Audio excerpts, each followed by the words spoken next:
नमस्कार, आप बस बुलेटिन देवभूमि में हूं आपके साथ ऋतु तिवारी पोखरियाल।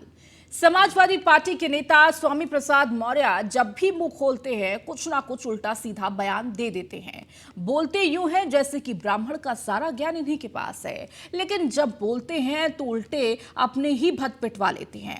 मौर्य का ताजा ज्ञान ट्विटर पर अवतरित हुआ है। पहले ज्ञान वापी को बौद्ध मठ बता दिया तो अब बद्रीनाथ धाम को बौद्ध मठ बता रहे हैं। सवाल उठता है कि क्या अखिलेश यादव ने स्वामी प्रसाद मौर्य को सनातन विरोधी एजेंडा चलाने की लिए रखा हुआ है, और क्या मौर्य के उल्टे सीधे बयानों से अखिलेश को सियासी नुकसान नहीं हो रहा है? आपको एक खास रिपोर्ट दिखाएंगे। सपा के स्वामी ने फिर खड़ा किया बखेड़ा। ज्ञानवापी के बाद बद्रीनाथ धाम पर नया ज्ञान। समाजवादी पार्टी के नेता स्वामी प्रसाद मौर्य पूरे प्रदेश में अकेले ऐसे ज्ञानी हैं जिन्हें हर विषय पर कुछ न कुछ बोलने की हमेशा खुजली मची रहती है। हैरानी तब होती है जब स्वामी प्रसाद मौर्य के सिलसिलेवार बयानों के बाद भी अखिलेश यादव चुप रह जाते हैं। ताजा बयान मौर्य ने ट्विटर पर लिखा है। मौर्य ने लिखा, आखिर मिर्ची लगी ना, अब आस्था की याद आ रही है। क्या औरों की आस्था आस्था नहीं है? इसीलिए तो हमने कहा था किसी की आस्था को चोट ना पहुंचे, इसलिए 15 अगस्त 1947 के दिन जिस भी धार्मिक स्थल की जो स्थिति थी उसे यथास्थिति मानकर किसी भी विवाद से बचा जा सकता है, अन्यथा ऐतिहासिक सच स्वीकार करने को तैयार रहना चाहिए। 8वीं शताब्दी तक बद्रीनाथ बौद्ध मठ था, उसके बाद यह बद्रीनाथ धाम हिंदू तीर्थस्थल बनाया गया, यही सच है। देखा महोदय का महाज्ञान। 8वीं शताब्दी में बद्रीनाथ को हिंदू तीर्थस्थल बना दिया गया, लेकिन कहीं किसी इतिहास की किताब में इसका जिक्र नहीं है। ये बात सिर्फ और सिर्फ स्वामी प्रसाद मौर्य को पता है। सवाल उठता है कि क्या मौर्य सिर्फ बखेड़ा खड़ा करने के लिए ये महाज्ञान तलाश कर लाते हैं? हालांकि हमेशा के बयानों की तरह इस बार भी मौर्य को करारा जवाब मिला है। जवाब दिया है उत्तराखंड के सीएम पुष्कर सिंह धामी ने, जिन्होंने ट्वीट कर लिखा, करोड़ों श्रद्धालुओं की आस्था के केंद्र भू बैकुंठ श्री बद्रीनाथ धाम पर समाजवादी पार्टी के नेता द्वारा की गई टिप्पणी दुर्भाग्यपूर्ण है। महागठबंधन के एक सदस्य के रूप में समाजवादी पार्टी के नेता द्वारा दिया गया बयान कांग्रेस और उसके सहयोगियों की दिशा व धर्म विरोधी सोच को दर्शाता है। पुष्कर सिंह धामी, सीएम उत्तराखंड।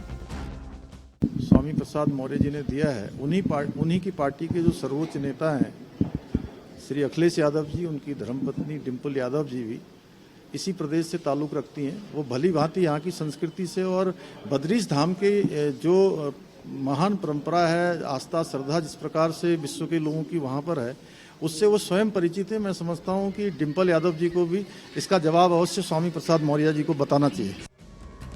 मौर्य के बयान के बाद बद्रीनाथ धाम से जुड़े लोग भी बेहद नाराज हैं। वैसे पहली बार नहीं है जब मौर्य ने धर्म विरोधी बयान देकर विवाद पैदा किया है।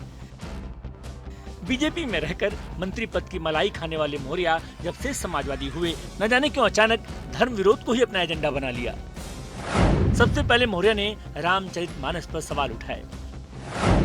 मौर्य समर्थकों ने रामचरितमानस की प्रतियां तक जला दी। मौर्य ने कई बार हिंदू देवी देवताओं पर टिप्पणी की। महज एक दिन पहले ज्ञानवापी को भी बौद्ध मठ करार दिया था, और अब बद्रीनाथ धाम को बौद्ध मठ बता रहे हैं। स्वामी प्रसाद मौर्य पूर्व उत्तर प्रदेश के मंत्री द्वारा बद्रीनाथ धाम पे जिस प्रकार से आपत्तिजनक टिप्पणी की जा रही है, बार बार कभी सनातन धर्म पे, कभी रामचरितमानस पे, अब बद्रीनाथ धाम पे टिप्पणी की गई है, ये अत्यंत निंदनीय है। यह ऐसा प्रतीत होता है कि स्वामी प्रसाद मौर्य जी चुनाव हारने के बाद अपनी मानसिक स्थिति खो चुके हैं। इसलिए अब समाज का ये मानना है कि या तो इनका स्थान पागल खाना होना चाहिए, रांची या तो आगरा में है। हैरानी की बात यह है कि जब मौर्य बयान देते हैं तो समाजवादी पार्टी के शीर्ष नेता चुप्पी साध जाते हैं। इसकी वजह क्या है ये तो समाजवादी नेता ही जाने। लेकिन एक बात सच है कि मौर्य के बयानों का समाजवादी पार्टी को कोई फायदा होता नहीं दिख रहा। उल्टे पार्टी के सॉफ्ट हिंदुत्व वाले मिशन की पोल बार बार खुल जाती है। याद करिए, जब स्वामी प्रसाद मौर्य ने रामचरितमानस को लेकर विवादित टिप्पणी की थी, उसके बाद उन्हें राष्ट्रीय महासचिव बना दिया गया। यानी साफ है मौर्य जो भी कहते हैं, जो भी उल्टा सीधा बयान देते हैं, उसमें पार्टी की मौन सहमति जरूर होती है। फिर सवाल उठता है कि धर्म विशेष पर टिप्पणी करके समाजवादी पार्टी मौर्य के जरिए कोई एजेंडा तो नहीं सेट कर रही। ये देखना भी दिलचस्प होगा। Bureau report, news 1 India.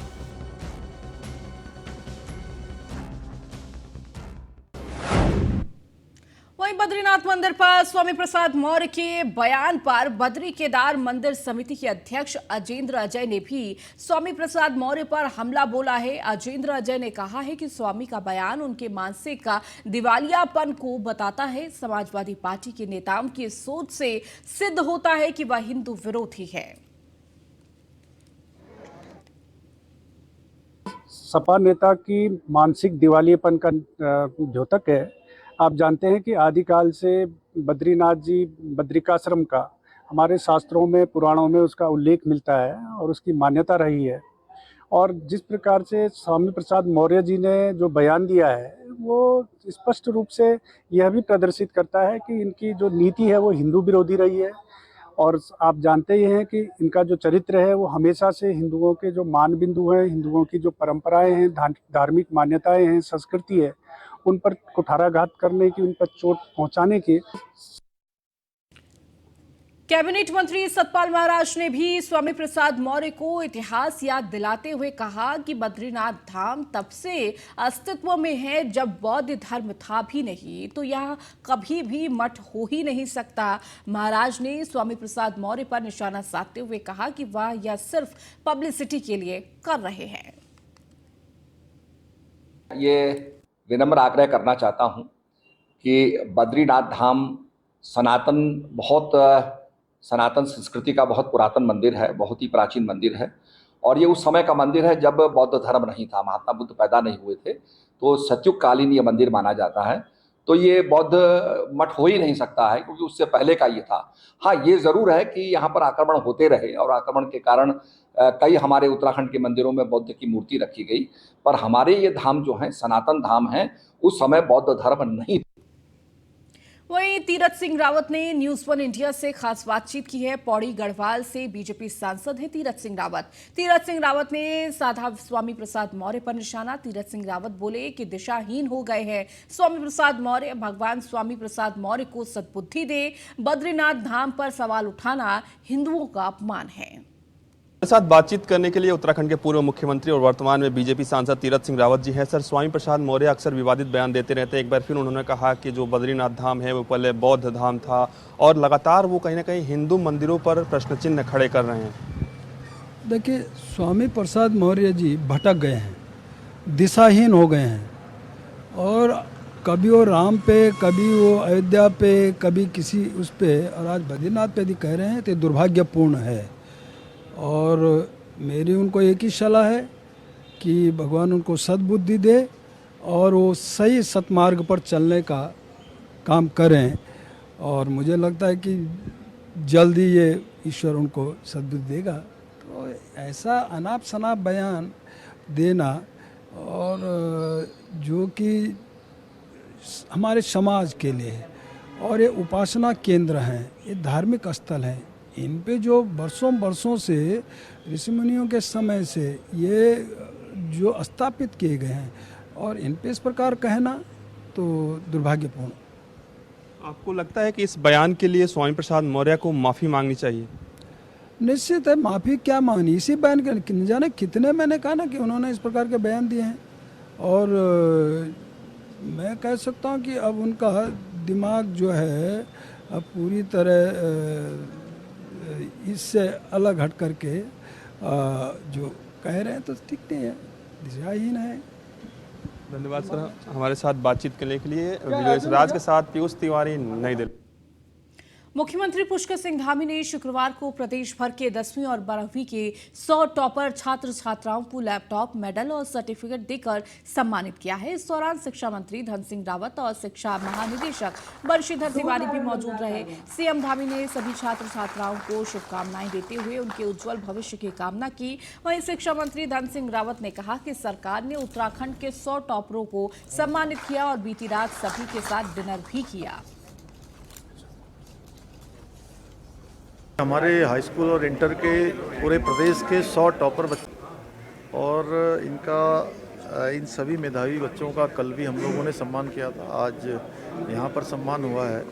निश्चित रूप से इस सम्मान से इनके अंदर और ज़्यादा ऊर्जा आएगी और उत्साह आएगा और निकट भविष्य में ये जिन क्षेत्रों में भी जाएंगे उन क्षेत्रों में और अच्छा प्रदर्शन करेंगे। निश्चित रूप से सम्मान इनके प्रोत्साहन को बढ़ाने का काम करेगा। मैं सभी छात्र छात्राओं को, मेधावी बच्चों को अपनी ओर से शुभकामनाएं। आज अमर उजाला के द्वारा उनको सम्मानित किया जा रहा है। कल रात को मुख्यमंत्री जी के हमने सभी मेधावी बच्चों को जो है बुलाया था, उनको रात्रि भोजन पे वहाँ पे काफ़ी बातें उनसे हुई और सरकार ने 3 महत्वपूर्ण निर्णय किए हैं। पहला निर्णय क्या है कि अब जो भी मेधावी छात्र छात्राएं होंगे उनको कक्षा 6 से लेके और पीएचडी तक उनको छात्रवृत्ति दी जाएगी। दूसरा निर्णय क्या है कि अब स्कूलों में टीचरों की कमी नहीं रहेगी। उत्तराखंड कांग्रेस के प्रदेश अध्यक्ष करण माहरा ने प्रदेश की जनता से माफी मांगी है। कांग्रेस अध्यक्ष ने अपने उस वायरल वीडियो का जनता से माफी मांगी जिसको लेकर बीजेपी सहित अन्य राजनीतिक दल कांग्रेस अध्यक्ष पर सवाल उठा रहे थे। करण माहरा ने साफ कहा है कि मेरी वजह से अंकिता की लड़ाई डाइवर्ट हुई है, ऐसे में मैं माफी मांगता हूं। उनके अनुसार मेरी वजह से बीजेपी के नेताओं को बाहर निकालने का मौका मिला है। वहीं करण माहरा ने साफ कहा है कि मेरे बयान से जिनका मन भी दुखा है, मैं उनसे माफी मांगता हूं और एक दिन का मौन उपवास करूंगा। मैं ये अपना एक दिन का उपवास रखना है क्योंकि मैं मानता हूं कि मेरे संबोधन में से सारी चीज़ें सही है। 5 सेकंड के एक वीडियो को जारी करके अंकिता बहन की इस लड़ाई को कमज़ोर किया गया और मेरी गलती की वजह से आज बीजेपी के वो लोग जो अंकिता को न्याय दिलाने के लिए एक शब्द नहीं बोले, वो बहन जो अंकिता को न्याय दिलाने के लिए घर से बाहर नहीं निकली, मुंह बंद करके बैठी थी, उसको भी आज बोलने का मौका मिला। इस दोष को मानते हुए, अपनी गलती को स्वीकार करते हुए मैं एक दिन का उपवास रखूंगा और जिन लोगों को मेरे शब्द से तकलीफ हुई है उसके लिए भी माफी मांगते हुए मैं इस उपवास को। कांग्रेस के प्रदेश अध्यक्ष करण माहरा ने अपने वायरल वीडियो के लिए जनता से माफी मांग ली है, लेकिन बीजेपी लगातार कांग्रेस पर हमलावर होती हुई नजर आ रही है। इसी कड़ी में शुक्रवार को बीजेपी महानगर महिला मोर्चा ने करण माहरा का पुतला फूंका। बीजेपी महिला मोर्चा की प्रदेश अध्यक्ष आशा नौटियाल ने कहा कि कांग्रेस को उत्तराखंड से कोई लगाव नहीं है। कांग्रेस कभी नहीं चाहती थी कि उत्तराखंड एक अलग प्रदेश बने और जब कभी कांग्रेस के नेता किसी कार्यक्रम में जाते हैं तो वहां भीड़ की कमी नजर आती है, तो वह इस प्रकार के अनर्गल बयान देते हुए नजर आते हैं और यह कांग्रेस प्रदेश अध्यक्ष करण माहरा के साथ भी हुआ है। लोगों ने कांग्रेस पार्टी का और प्रदेश अध्यक्ष करण मेहरा कांग्रेस पार्टी के प्रदेश अध्यक्ष का पुतला दहन किया है और वो इसलिए किया है कि कांग्रेस की जो भावना पहले से रही है, कांग्रेस कभी नहीं चाहती थी कि उत्तराखंड राज्य बने, तो जो उनकी भावना पहले से है ना, वो आज उनके मुंह पे निकल रही है। तो वो किसी कार्यक्रम में जाते हैं, वहाँ भीड़ कम होती है, वो बौखला जाते हैं और वो कहते हैं कि उत्तराखंडियों पे, पहाड़ियों पे हम थू थू करते हैं वो लोग। तो ये उनकी अब आने वाले समय में जल्द ही होमगार्ड आपको शहर भर में सुरक्षा का जिम्मा निभाते हुए नजर आएंगे। जो होमगार्ड आपको केवल ट्रैफिक संभालते नजर आते थे, अब वह सुरक्षा की कमी को भी पूरा करेंगे। 10 जुलाई से होमगार्ड की पिस्टल ट्रेनिंग की शुरुआत कर दी गई है। 20 दिनों की इस ट्रेनिंग को होमगार्ड जवानों को पिस्टल की बारीकियां सिखाई गई। 20 दिन की कड़ी ट्रेनिंग के बाद होमगार्ड जवानों को शुक्रवार को टारगेट फायरिंग करवाई गई। इस पर पूरी प्रक्रिया के लिए होमगार्ड विभाग ने नियमावली में बदलाव किया है। वहीं इस कदम से होमगार्ड जवानों को काम मिलेगा और पुलिस को भी मदद मिलेगी। 10 जुलाई से 21 दिन का हमने पिस्टल फायरिंग का अभ्यास रखा था, जिसमें कि पिस्टल की सिखलाई और छोड़ने जोड़ने के बाद उसके साथ क्या क्या सावधानियां बरतनी है, ये सब करने के बाद आज हम उनका फायरिंग अभ्यास करा रहे हैं, जिसमें प्रत्येक जवान से 25 राउंड हम लोग फायरिंग कराएंगे। फायरिंग यूज़ के लिए अभी हमने शासन को SOP भेजी है, हम क्या इसका उपयोग कर पाएंगे, लेकिन चूँकि किसी भी जवान की जब तक वो अपने शस्त्र के साथ अभ्यस्त नहीं होता, उसकी कार्यकुशलता में बढ़ोतरी नहीं होती। हाईकोर्ट की फटकार के बाद एक्शन में आए एमडीडीए के विस्थापित कॉलोनी में अवैध निर्माण पर कार्रवाई लगातार जारी दिखाई दे रही है। एमडीडीए ने आज भी 12 अवैध निर्माण पर कार्रवाई करते हुए उन्हें सील कर दिया है। सील के साथ छेड़छाड़ करने पर बिल्डरों के खिलाफ मुकदमा दर्ज कराने की चेतावनी भी दी गई है।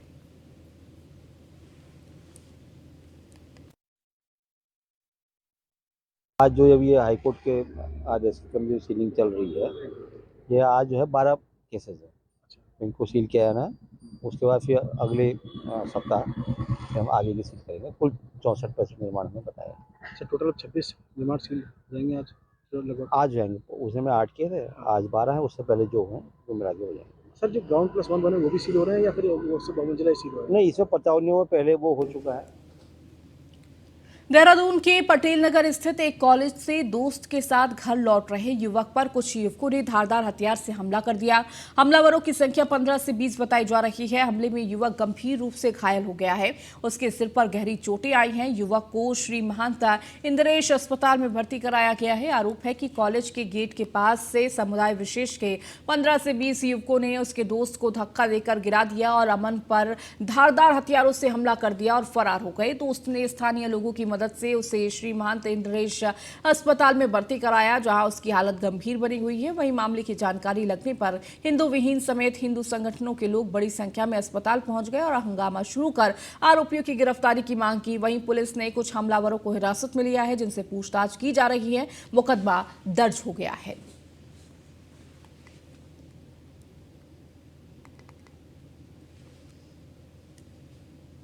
भंडारी नाम की स्टूडेंट के साथ मारपीट हुई थी, उसमें सुसंगत धाराओं के तहत मामला पंजीकृत किया गया।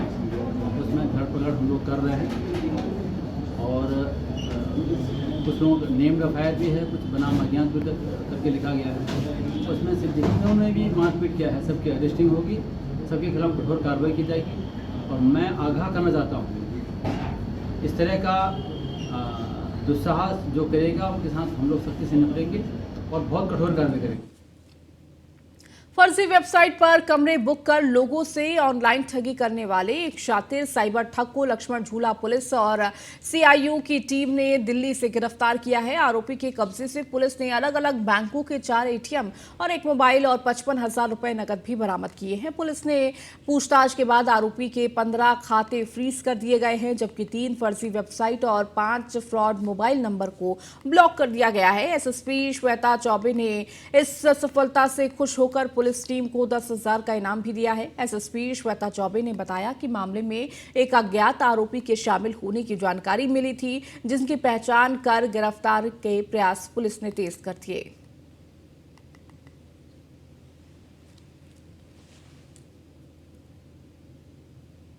पौड़ी जिले में थैलीसैंड क्षेत्र के रौली गांव में आई आपदा को 6 दिन बीत चुके हैं, लेकिन अब तक प्रशासन की टीम मौके पर नहीं पहुंची है। वहीं कांग्रेस के पूर्व प्रदेश अध्यक्ष गणेश गोदियाल ने आपदा प्रबंधन मंत्री पर तंज कसते हुए कहा कि मंत्री जी का ध्यान सिर्फ नौकरियों की बंदरबाट पर सिमट चुका है, इसीलिए अब तक मौके का मुआयना नहीं किया गया है।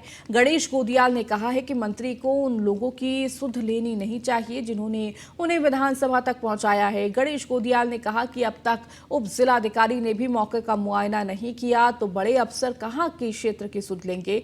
आपको बता दें, बीते दिनों रौली गांव में बादल फटने से ग्रामीणों को खास नुकसान हुआ है। गांव के संपर्क मार्ग ध्वस्त होने से ग्रामीणों को परेशानियों का सामना करना पड़ रहा है। पौड़ी गढ़वाल के विकासखंड थैलीसैंड के अंतर्गत ग्राम रौली में आई प्राकृतिक आपदा से वहां का जीवन बुरी तरह अस्त व्यस्त है। काफी समय बीत जाने के बावजूद 8 किलोमीटर की दूरी पर वहां विकासखंड का मुख्यालय है और तहसील का मुख्यालय है, लेकिन जानकारी मिली है कि वहां पर एसडीएम बैठते हैं, लेकिन अब तक भी एसडीएम वहां उन लोगों के दुख दर्द को समझने के लिए, उनके आंसू पोंछने के लिए अभी तक नहीं पहुंचे। मुझे ये भी पता चला है कि जब एसडीएम ही नहीं पहुंचे तो वहां पर बड़े अधिकारी कहां पहुंचेंगे, और फिर विधायक और मंत्री तो फिर विधायक और मंत्री ठहरे। हमारे गांव में बादल फटने से बड़ा हादसा हुआ है, जिसमें गांव के कितने भाग हो चुके हैं, गौशाले टूट चुके हैं, मवेशी बह चुके हैं और कई तरह की जान माल की हानि हुई है। रास्ते मोटर मार्ग टूटने से मवेशियों को चारा लाने में भी दिक्कतें आ रही हैं, आना जाना ठप हो रखा है और गांव में रास्ते, नाले और ये पुल सभी टूट चुके हैं। राज्य सरकार और प्रशासन की तरफ से जल्द कुछ मदद पहुंचाई जाए और हो सके तो विस्तार। रुद्रप्रयाग में केदारनाथ हाईवे किनारे बड़ासू में स्थित 6 कमरों का रिजॉर्ट एवं रेस्टोरेंट देखते ही देखते धराशायी हो गया। जिस समय यह हादसा हुआ उससे पहले ही वहां मौजूद लोगों ने रेस्टोरेंट को खाली कर दिया था। रिजॉर्ट की सुरक्षा दीवारें बारिश के कारण क्षतिग्रस्त हो गई थी, जिस कारण रेस्टोरेंट एवं रिजॉर्ट की 6 कमरे जमींदोज हो गए थे।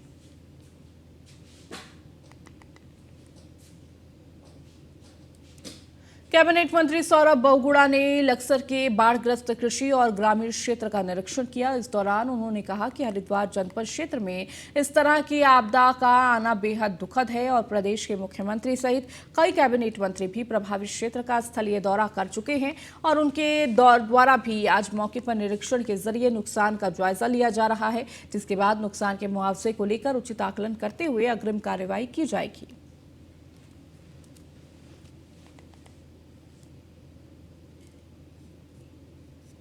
ये देखिए, हरिद्वार में जो हुआ वो दुखद था, क्योंकि एक हमारी गन्ने की सबसे बड़ी बेल्ट हरिद्वार जिले की है और कहीं ना कहीं जो क्षति हुई है हमारे किसानों को, उसके लिए सरकार गंभीर है। हमारे मुख्यमंत्री जी माननीय पुष्कर सिंह धामी जी यहाँ का सर्वे कर चुके हैं, खुद आ चुके हैं। हमारे प्रभारी मंत्री माननीय सतपाल महाराज जी यहाँ पर आके सर्वे कर चुके हैं। हमारे कृषि मंत्री गणेश जोशी जी यहाँ पर आके सर्वे कर चुके हैं और आज गन्ने किसानों को कितना नुकसान हुआ उसको देखने के लिए मैं खुद यहाँ पर आया हुआ हूँ। एक कोशिश है सरकार की कि जो एक्चुअल नुकसान है उसका जायजा लिया जाए और उसका कितना हमारे किसान भाइयों को रिलीफ कितनी देनी चाहिए, कितना उनका नुकसान हुआ है, वो हमारे पास जब पूरी रिपोर्ट आ जाएगी तो जैसे कि अभी माननीय पूर्व विधायक यतीश्वरानंद जी ने, माननीय पूर्व विधायक संजय गुप्ता जी ने कहा है कि माननीय मुख्यमंत्री जी के साथ बैठेंगे और मुझे पूर्ण उम्मीद है कि संवेदनशील सरकार है, किसानों के हित में बात करने वाली सरकार है। माननीय मुख्यमंत्री जी किसानों के हित में। लक्सर क्षेत्र में बाढ़ के बाद हुआ नुकसान का आकलन करने के लिए प्रशासन के साथ लक्सर नगरपालिका परिषद भी अब मुस्तैदी से जुटा हुआ है ताकि जल्द से जल्द मुआवजे की कार्रवाई को आगे बढ़ाया जा सके। लक्सर के अधिशासी अधिकारी के मुताबिक क्षेत्र में बचाव राहत कार्य के बाद नुकसान का आकलन हो रहा है। लक्सर में जल भराव के उपरांत, आपदा के उपरांत जो भी नगर में बचाव राहत आपदा कार्य थे, नुकसान का आकलन था, उसमें प्रशासन के नेतृत्व में नगरपालिका क्षेत्र में मार्केट मेन बाजार के नुकसान के आंकलन के लिए जो टीम गठित की गई है उसमें भी नगरपालिका लक्सर से 2 कर्मचारियों को नामित किया गया है उप जिलाधिकारी महोदय द्वारा और नगर क्षेत्र में खाद्यान्न वितरण, किट वितरण के लिए और नुकसान के आकलन के लिए जो 5 टीमें बनी है उसमें भी नगरपालिका की ओर से प्रशासन के नेतृत्व में 5 नगरपालिका कर्मचारी कार्य कर रहे हैं।